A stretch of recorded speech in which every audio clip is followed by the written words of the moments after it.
I just have a lot of questions for you, so we'll just Shoot, have a great. conversation. No problem. I'm Dr. Diane Hamilton, and this is Ken Fisher. Hi. Hi, and we're just going to have a conversation. And we're going to talk about some stuff that you might not get a chance to talk about today in your talk. So I Okie dokie. just had a few questions. I've seen some of your interviews. I'm and nicer than that. Are you? Yeah, You much seem nicer. nicer. Oh, yeah. Yeah. Well, so far, things are going well. But I just... I haven't even gotten to profanity, you see? Well, it is early. We have time. We have time. But I think we've been talking a lot about different issues that in the car. We were talking about millennials and different things, which I'm very interested in. But there's a lot of courses that I teach at Ashford, at the Ford School of Business, that deal with leadership management differences in that, and the born or made discussion of leaders are born or made. And you're obviously a very successful leader. You seem to me to have a personality that probably was always there, that made you strong. I'm curious, do you agree with that? And are you born or made, and do you think that there's anything to that? I don't really know. Let me say that in my life, most of the best books that I've ever read were old, and most of the new books that I've read weren't so good, but a few are. And a recent book, the book Quiet by Susan Cain, taught me a lot about myself, both in terms of my evolution as a person and kind of who I am. And a lot of the key to life is, as we were saying in the car, wise choices, keen observations, modified to the keen observations while maintaining wise choices. And a lot of that wise choice part's really about knowing yourself. And I don't know that everybody's all the same. So it actually maybe there's a place for the person that's born a certain way and doesn't really change, and also for the person that modifies. I've changed a lot in my life. And I think probably both exist pretty much in the world. I don't know, the world's all one type of thing. Would you consider yourself an introvert if that Oh yeah, is I'm completely an what the introvert. Quiet is yeah, about no, that? Quiet's about introvert versus extrovert, Right. and I'm very much an introvert. I've always been very much an introvert. That's, as the book talks about, learns how to deal with people and crowds. It's a lot of people have cited that book as Oh, no, it's a very great popular. book. It's a great book. I think a lot of the courses I teach are entrepreneurial. Of course, that book is biased in that it's biased to be pro-introvert. Right.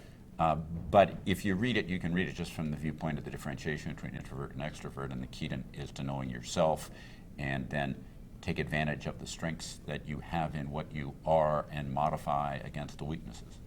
Well, you know, I've taught a lot of classes where are entrepreneurial based, where we talk about the introverts versus extroverts, and also I've spoken to groups about interviewing once they've got their degree, and how to interview if you're an introvert and you're interviewing with an extrovert and vice versa.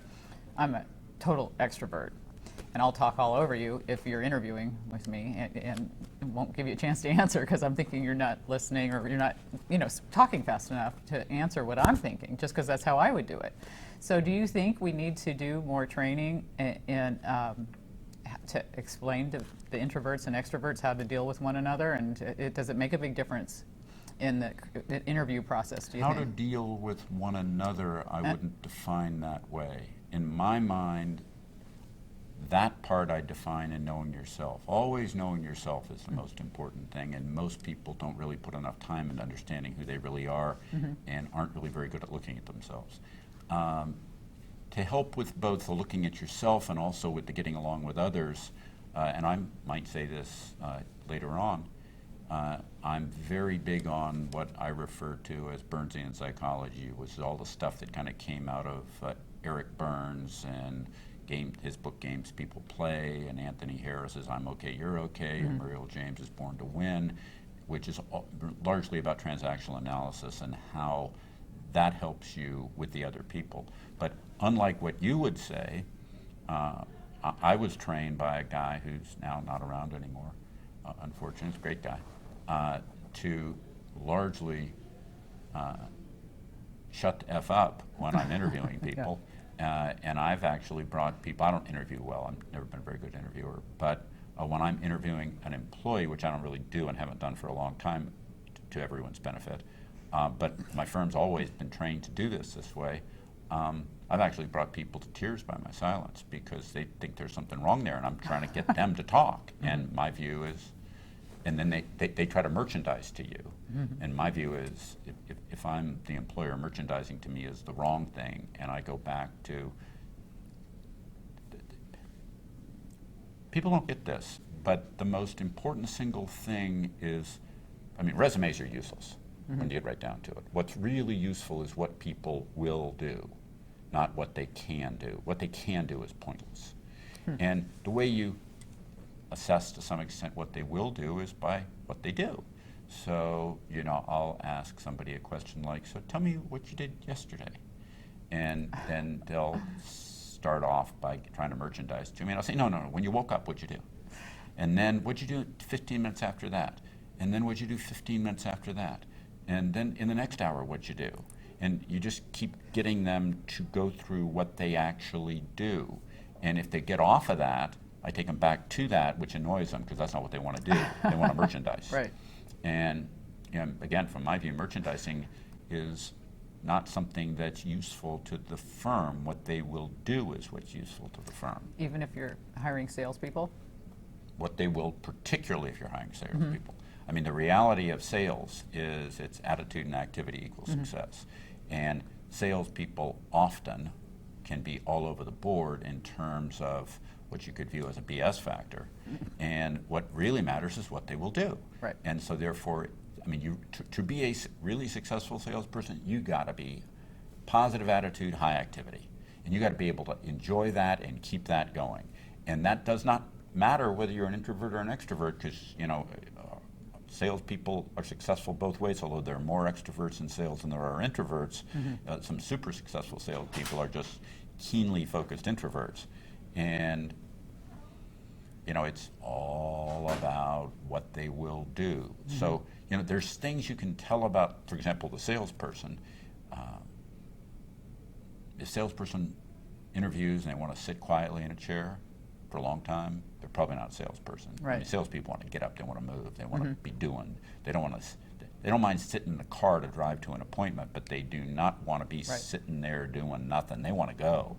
And if they don't have activity in them, it's what they will do, not what they can do.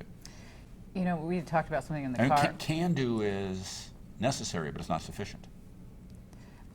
You were talking about just the different types of personalities, which remind me of our conversation we had in the car about how you don't want to put people into groups so much. And I've heard. No, I'm in favor of putting people into groups, but just not in these kinds of ways. I mean, for example, I'm totally in favor of having prisons and putting people there, stuff like that. It's all fine. Right. There's all kinds of groups. Yes. I think lawyers should belong to the bar association, all that kind of stuff.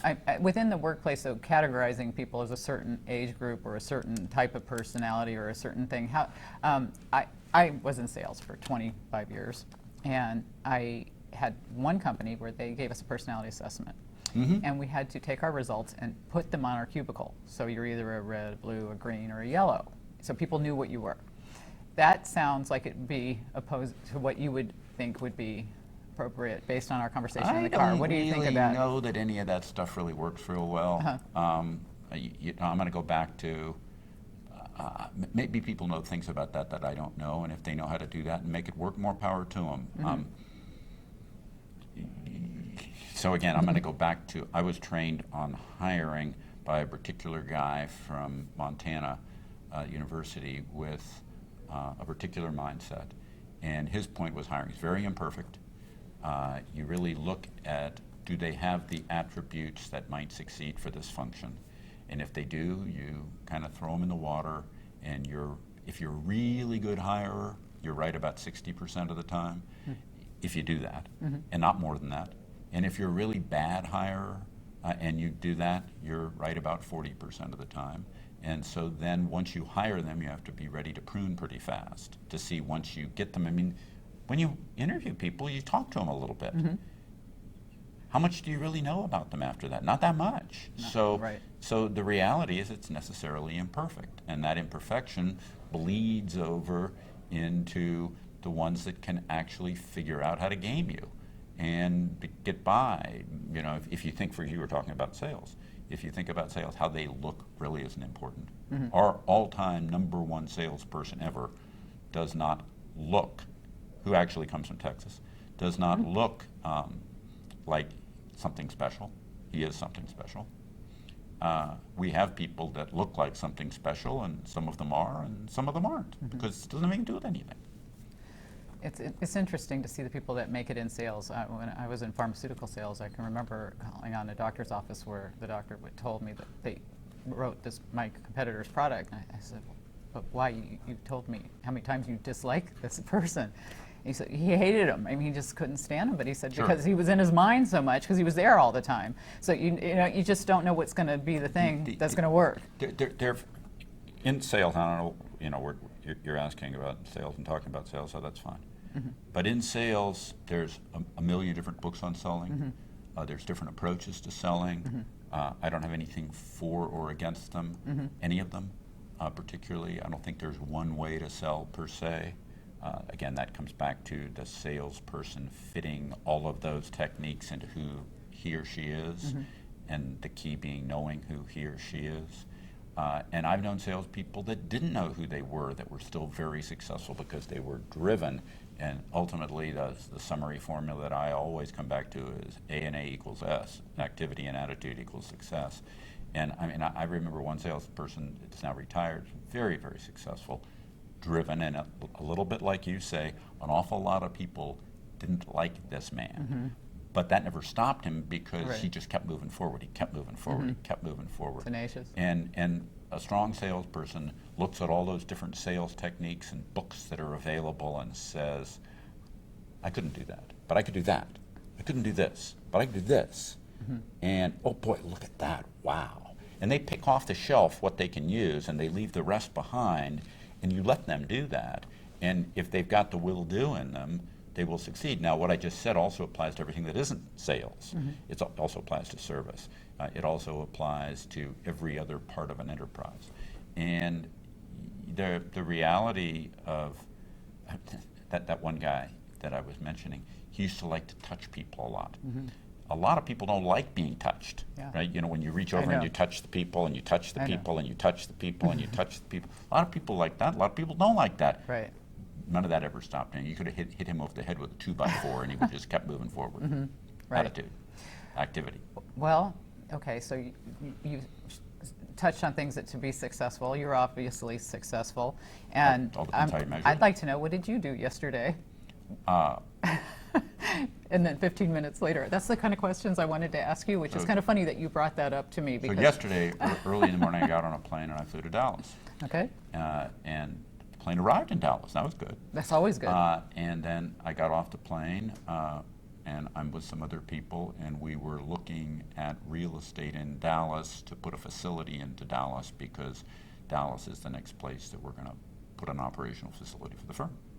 So are your days similar? Or are they very different every day? I mean, what is it My like to be days you? are not similar, but I'm in a different position than most people.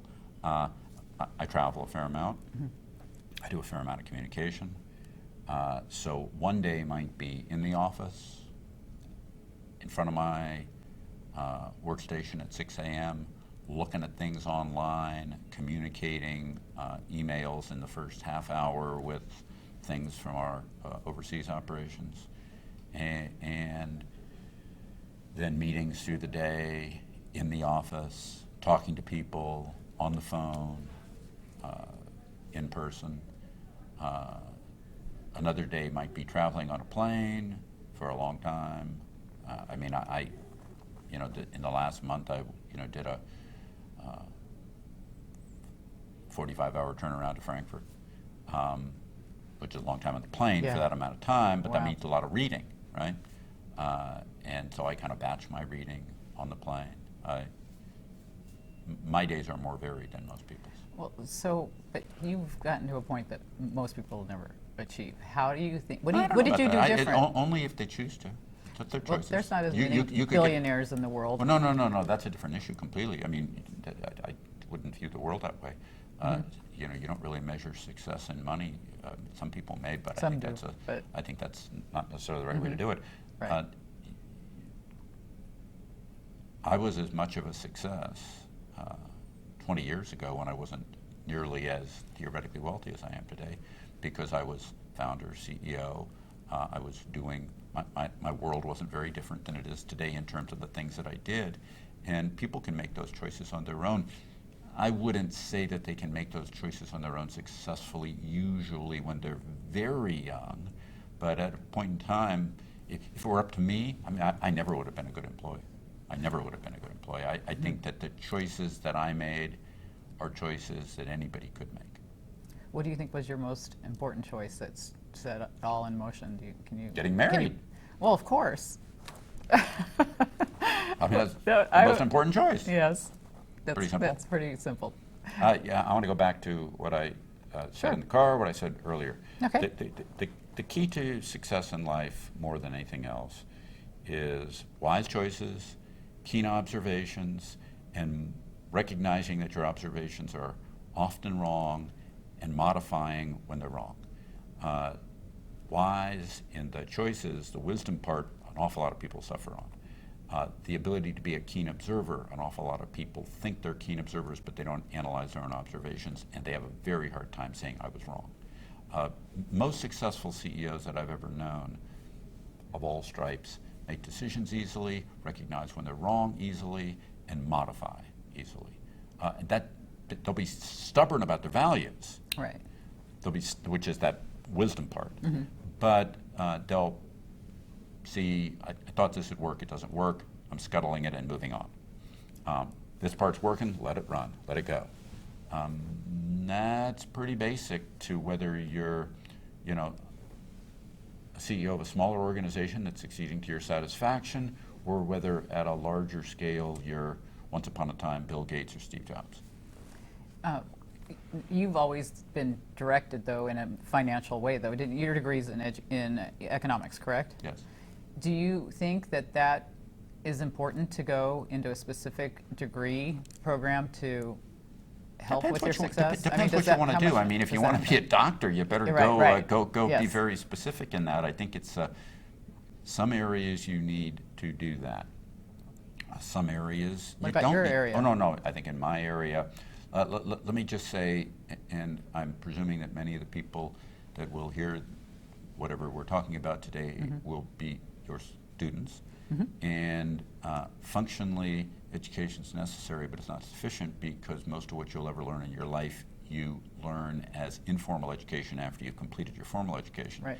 Because it's a long life. Students always have a tough time assessing how long life is. It just keeps going, hopefully. I mean, hopefully. And if it doesn't, then the rest of the education didn't matter too much. Right. So fundamentally, at its core, the reality is that this goes back to the point that you're learning after you complete the K-12, after you complete the university, after you complete any graduate work that you may do in whatever your field is. And the most important part of education is really learning to learn, and because you're going to keep hopefully learning the rest of your life. The lesson of my observation in life from the time that I was young, when I was young, students decided early on to go college track or the trades. Right. And most of the people that went into the trades got wiped out by technology. There's still trades. I mean, we still need carpenters, and we still need electricians and what have you. But the world of a plumber got simplified by changes in technology and basic plumbing compared to taking iron pipe and sweat fitting it in the days when I was young. Mm-hmm. And auto mechanics, that world largely gotten wiped out. An awful lot of the Maytag repairman that was ubiquitous when I was a kid, that world wiped out. The trades have gone away largely, and yet even an awful lot of the college-educated world gets wiped away if it doesn't keep building its human capital, modifying, changing.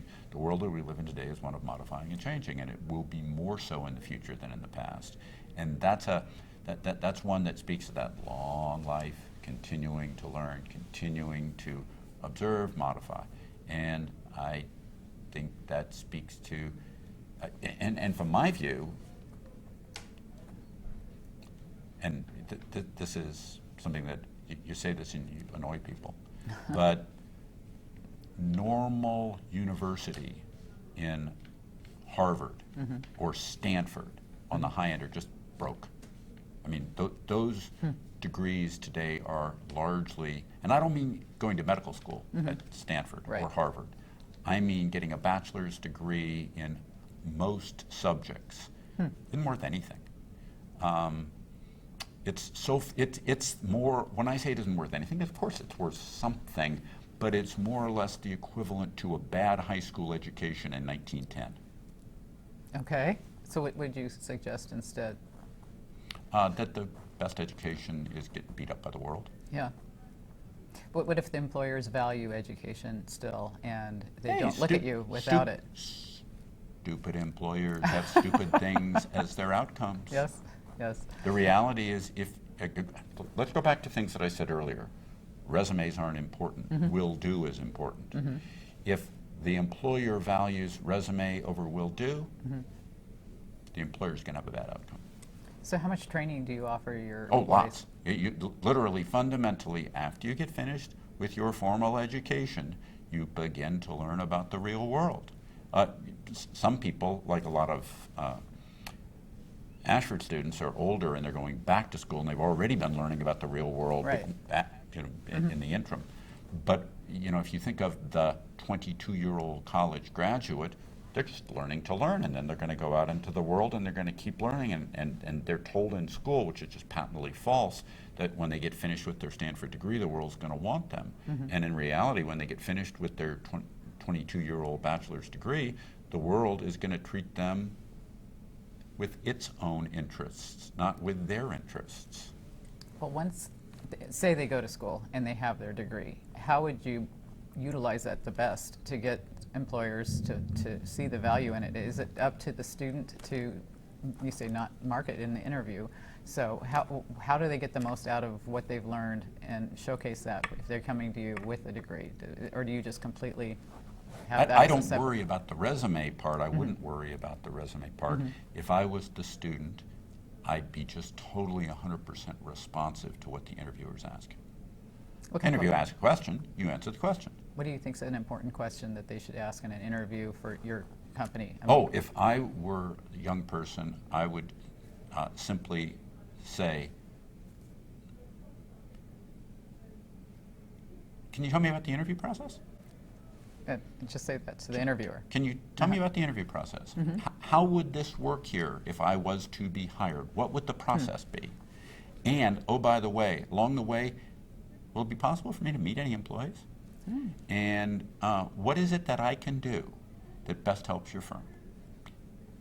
Those are really good questions. I think that I know a lot of employers get interested that you've done research about the company. I mean, is that important to you? If you're talking to a potential employee, that they know a lot about your company? Nope. You don't want them. I don't think they can really know a lot about our company. Is it secret? No, there's nothing secret about it. It's just, they only know what they see on, how do I say this most simply? Please don't say Wikipedia. No, but people will turn to things like that. I know. And I don't believe most of what I read in media. So if you don't believe most of what you read in the media, I mean, let me just give you an example of this. This is the part where a person going to school is going to have a hard time getting to the reality of what you could think of as, and I don't mean secret sauce like it's a secret, but the juice of what makes a business succeed or fail. Fundamentally, you turn on a given time period, your TV, and you put Fox News on record, and you watch CNN at the same time, and then the moment the CNN show is over, you go back to the recording on Fox News, and you see how they covered the same topics, and you wouldn't think you were talking about the same reality whatsoever. I mean, if you just put those two together like that, on the same topic, they will be covered so differently, or they won't be covered at all. And what you know intuitively is that those two venues are both playing to a marketplace. And they both understand who their customer is, and they're pandering to that marketplace with what I would view as fiction disguised as nonfiction. And our country and much of the world likes fiction disguised as nonfiction. That's what reality TV is, fiction disguised as nonfiction. It's popular. People like it. They like it better than the concept sometimes of straight fiction, unless the straight fiction is done very well. And I was reading a marvelous piece this morning from John Tamney, who I believe, has spoken at one of these before at my suggestion. And John's writing about the uselessness of patents. Because his point is, if you've really got a novel idea at this day and age, you don't have to worry about people stealing it from you. If it's really good, they're going to think it's stupid until you've taken most of their customers away. And the reality is trying to keep them from stealing it from you is a pointless activity. You're going to have to ram it down their throats by stealing. I mean, those are the words he used, ram it down their throats by stealing their customer away. And he cites lots of examples of that. But that's fundamentally true. And John oversees their Real Clear sites, Forbes Real Clear sites, Real Clear Politics, Real Clear Markets, Real Clear Sports, all that stuff, Real Clear Science. And that's fundamentally true. The reality of getting to what you asked about, which is the student understanding what's really inside and makes a firm work, you know, they're going to hear all this nonsense that they're going to get from the media, and that's likely to distract them. If I were them, I'd be just more direct, which is, you know, I looked a little bit about your firm, but I really don't know that much. What is it that I should know about your firm? And let them tell you, as opposed to trying to play like you know a lot. When you're interviewing, you don't know a lot. When you're interviewing as a potential employee, you don't know a lot. If you try to act like you do, it comes off as phony. It does. It does. I think some employers like to see the initiatives that somebody's looked into. In my opinion, they're all about. In my opinion, there's plenty of ways in life to assess somebody's initiative. An initiative is good, but playing phony, if the potential employer that's doing the interview thinks that doing phony gamesmanship is a great way for an employee to behave, I think they got bad outcomes waiting for them. If you want to hire a phony, you get phony. Well, that's interesting because I've heard just so many theories on this, and obviously you. Mind you, Diane, different firms are different, so I'm not sure that the things that I'm advocating necessarily are good for all different firms. But for your firm, that's what you found. For my firm, my experience is if you hire phony, you get phony. Why is phony good? I mean, I'm in financial services. Financial services is full of phony. It's the death of financial services firms. It's the death of customers. It's bad. Bad is a formalized finance phrase. They specialize in bad.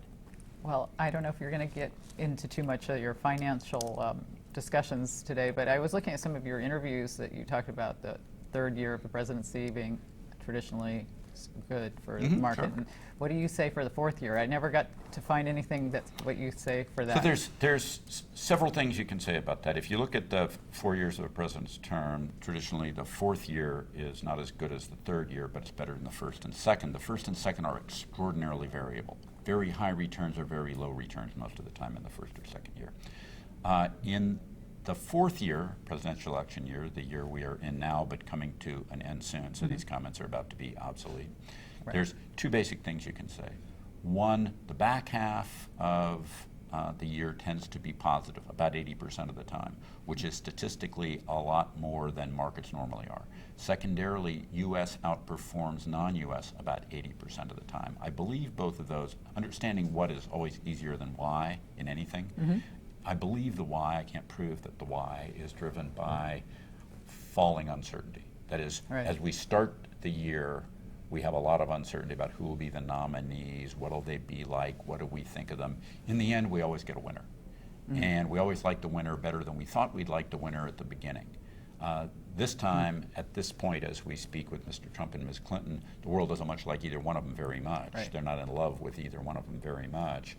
And yet, by the time we get to the end, we'll like one of them more than we do now by rejecting the other one. And that tends to create more positiveness. The other thing that you can say that's very clear if you look at the data is that in years when we elect a Republican, returns in that election year tend to be above normal, and in the inaugural year after, below normal.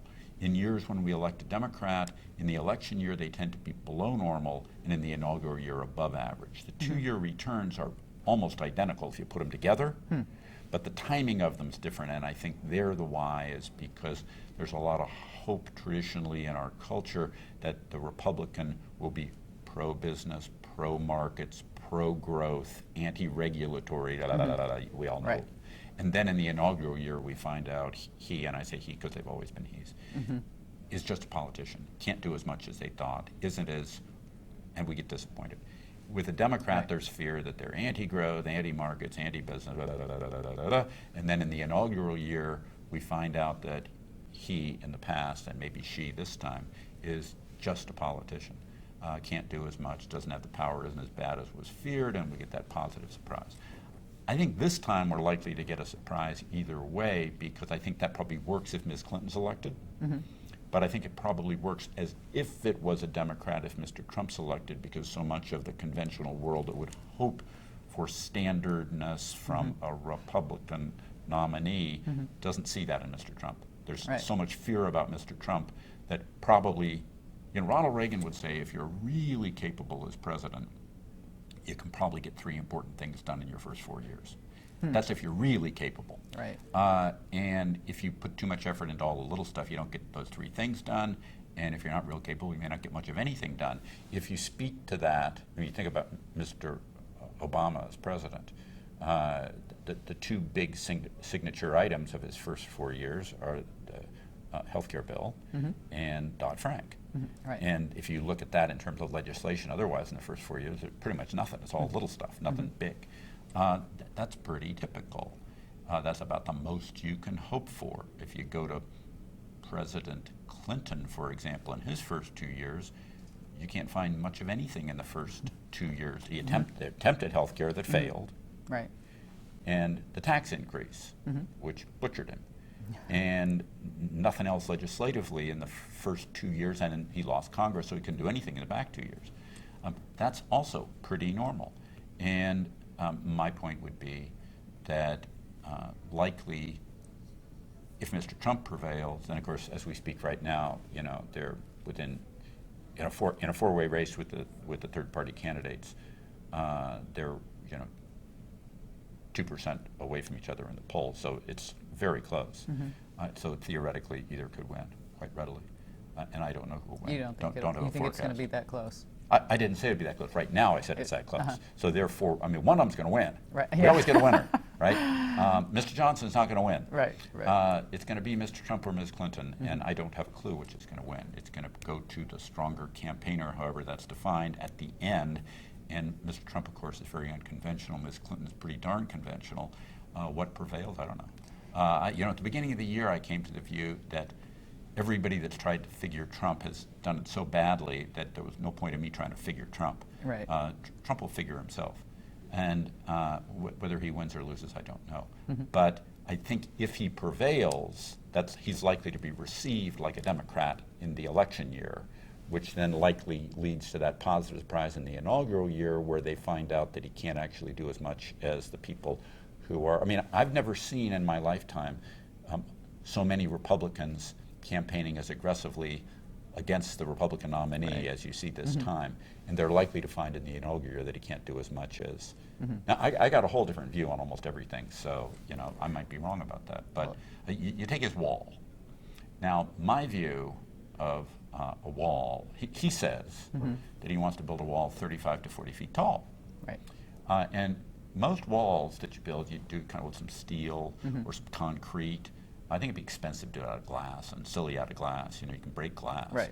Probably steel and concrete. So you take a 35, 40-foot wall and you plop it on its side on the ground, and it looks a lot like a freeway. And he wants to do 1,000 miles of it, he says. Well, in the 1950s, we built thousands and thousands and thousands of miles of freeway. Just like that, we afforded them. And I thought it was a pretty good thing at the time. Those freeways, I think they were all pretty useful. And you got some of them right around here in Texas. And we've put them in most of the states. And the reality is the cost isn't that high, and the negative side effects, I don't know. But if Mr. Trump's elected and he really prevails in doing that, that's one out of his 2 or 3 things. There's not that much more that can be done.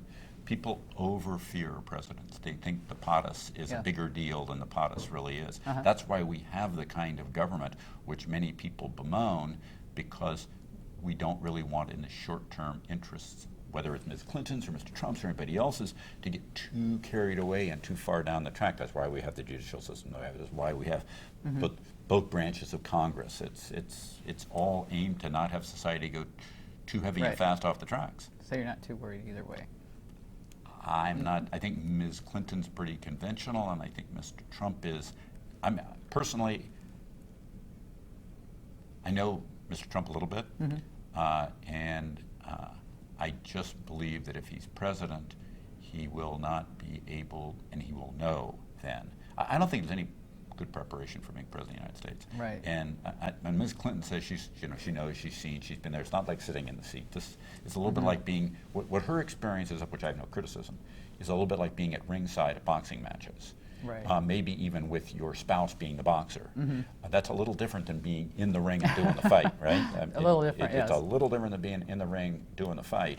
And when you get in that ring and you're punching and the other's punching back at you, there's no prior training for that. And I don't think Mr. Trump or Ms. Clinton will be able to actually do as much as they think they can do. Well, it'll be interesting. And I really appreciate giving insight on this. And I don't want to make you talk too much because I know you still have a whole speech to give. And I really appreciate you answering my questions. And My pleasure. Delighted. Thank you, And I and hope it's useful to you and to your it students. will be. And thank you, Ken Fisher.